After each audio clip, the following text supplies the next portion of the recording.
reminds me so much of the story again. I think I brought this story up before, where Jacob's down in Laban's land. Sheep produce pure white sheep. It's all they can produce.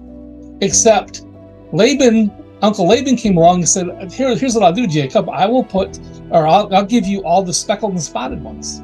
But they were only pure white. But see, Jacob understood something, what Carrie's talking about right now. It's what you put in front of your eyes and what you're digesting and inculcating.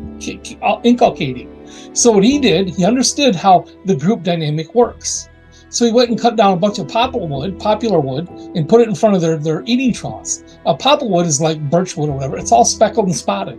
So then every time when they come and ate, in front of their eyes, what do they see? Speckled and spots, speckled and spots. But the whole collective of sheep saw speckled and spots. Is it true? Well, no. What's true is pure white. But they saw speckled and spots. You know what they started producing? Speckled and spots. However, if you went up to all those sheep, not all of them were producing speckled and spots. Not all of them. Some were producing pure white because they didn't buy into the lie that they are speckled and spotted. Some knew, look, we're just pure white, and they didn't buy into it. The majority of us buy into the idea that we're speckled and spotted. That's not true. So that's not really true. And then once they were, got a hold of left with Jacob, I would surmise that they all started producing pure white again because he removed the speckled spots and started putting the pureness in front of them, and they became what they really were: pure, whole, white, no speckled and spots. And that's how the group dynamic works. When we start, the collective starts to believe something, we all start to believe like it's true, but it isn't. And this is why the Bible has been a programming book for us, because we were taught that we were original sinners. We were born in original sin. And then we were taught in the New Testament that, the bride had to get all the spot and wrinkles out and had to become perfect. So all of that programming led us believe that A, we have spot and blemish and wrinkle.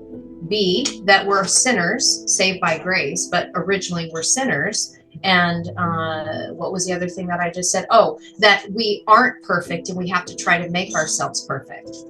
So through the programming book in English, I'm talking about English here, or even just the surface of the Hebrew or Aramaic, if you don't dive deep, you are a learned person, you've learned something, but you've programmed your subconscious with all of these things that are just not true. But we make them true because we project it out in Westworld and we create it to be true. But it's relative truth, because the absolute truth is that we're already perfect. We're already pure.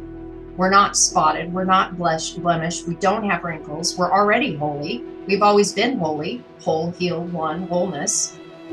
And so that fire is trying to get that out so that we're not getting scorched and burned and become dry and barren in this arid land when we're just supposed to observe it. Oh my gosh, that's so good. That's so good. But wait, there's more.